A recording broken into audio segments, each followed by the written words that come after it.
Assalamu alaikum everyone. I am Fahim and today I'm going to show you how we can create a table in MySQL.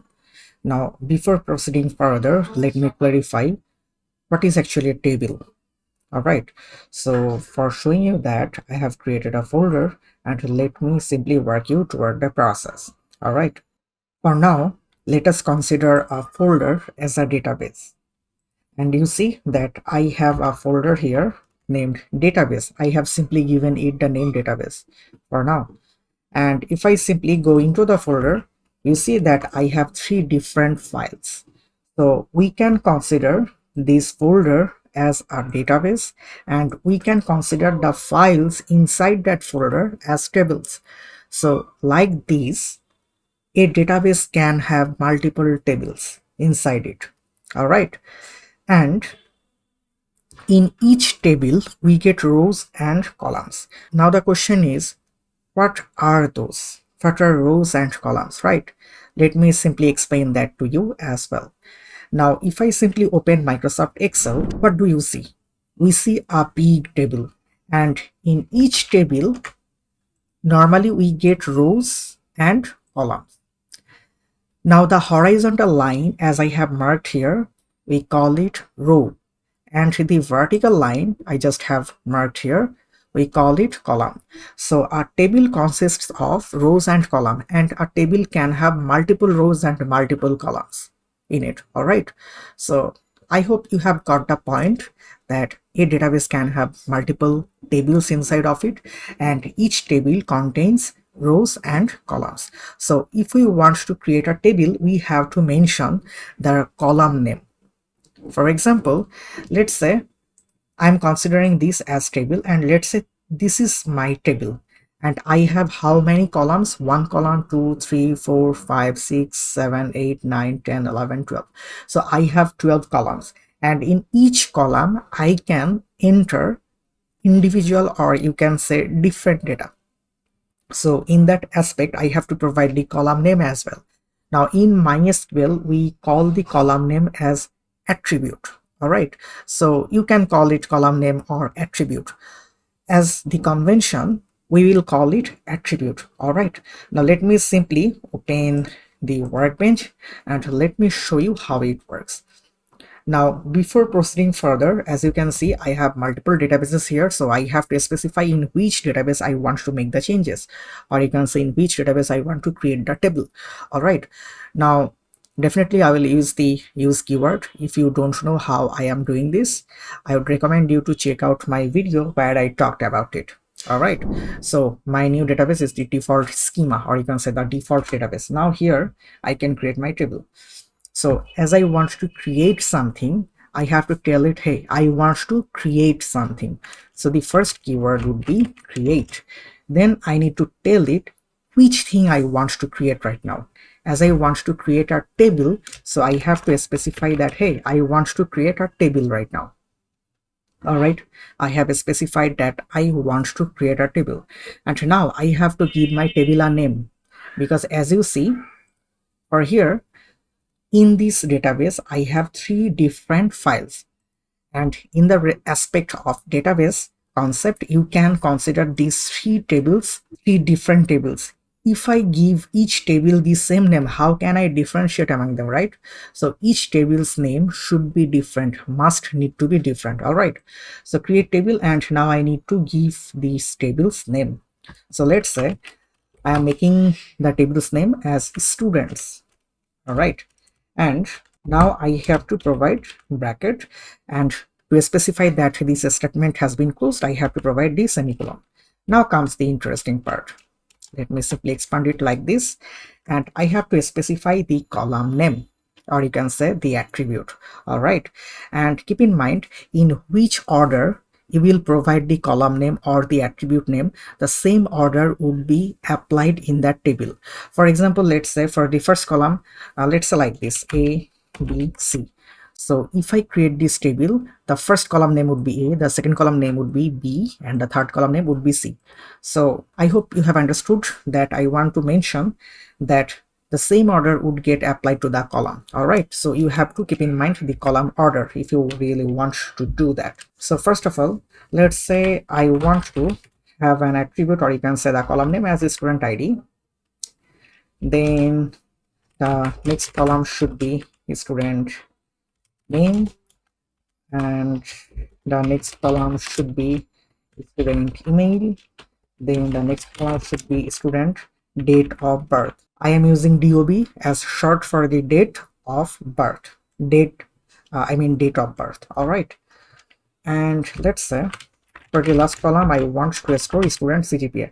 And keep in mind that we don't need to use any comma for the last attribute, or you can say the last column name.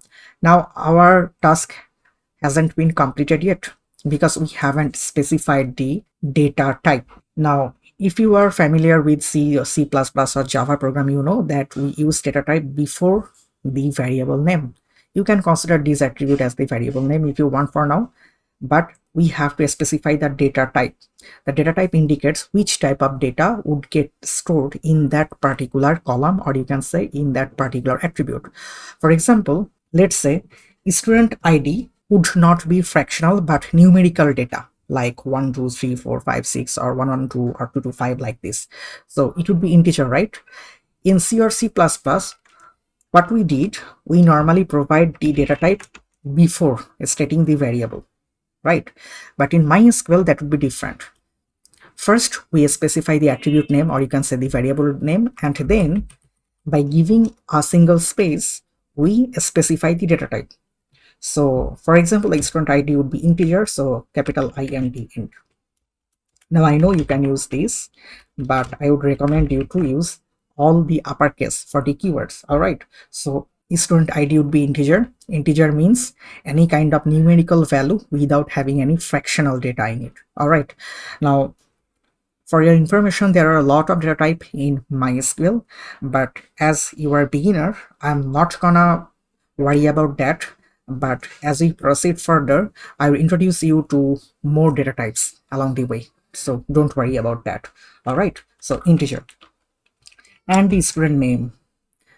Name shouldn't contain any digit, right? But I have to tell it the maximum length number of this text.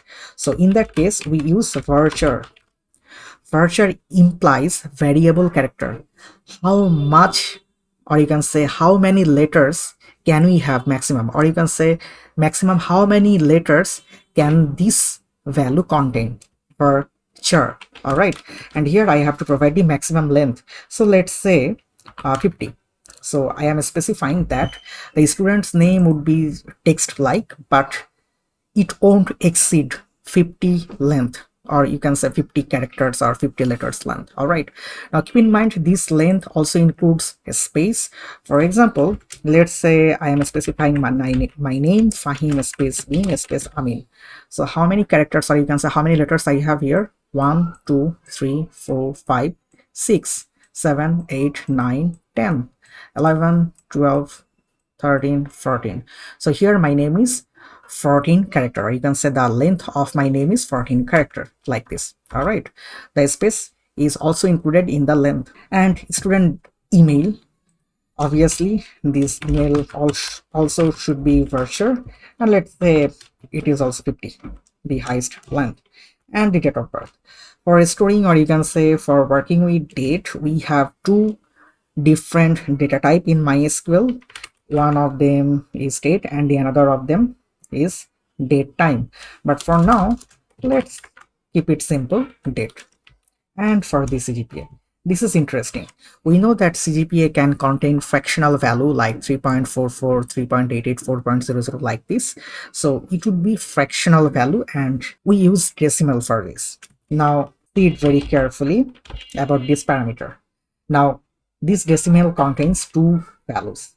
The first value is the left portion of the fractional data, and the right portion is the right portion of the fractional data. For example, 5 comma 5, or you can say 5 comma 3.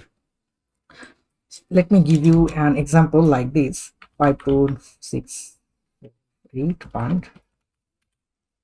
So this would be the maximum length. It implies, I mean, the first number implies the highest marks, or you can say the highest number in the left portion of this radix point. All right, and the right number implies how many digits you can have after the radix point. So in short, the left portion implies how many digits you can have at the left portion, or you can say before the radix point, and the right portion, or you can say the right number, implies exactly how many numbers you have to use after the radix point, like this. So student CGPA can be like this, 4.55, or not 4.55 if we consider the maximum CGPA is 4.00, something like that. And you can keep it like this also, doesn't make any differences at all. So we can tell it 2,2, and keep in mind that the left portion must need to be equal to the right portion or greater than that. For example, if I give 1,2, then the left portion is smaller than the right portion, it won't work. Let me show you. If I try to execute it, you see double MD or decimal M must be greater or equal D. So that means the left portion must need to be greater or equal to the right portion. All right. So from now, I'm gonna use 2,2. That's it. And if I simply execute it, it has been successfully applied. All right.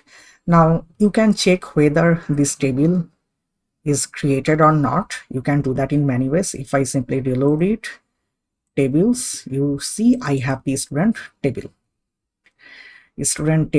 table inspector, column. You see the columns I have just created right now. All right, so that's how you can create a table in MySQL. That's it for today. If you like this video, give it a thumbs up and share it with your friends, and don't forget to subscribe to my channel. I will see you in another video. Till then, take care. Ta-ta.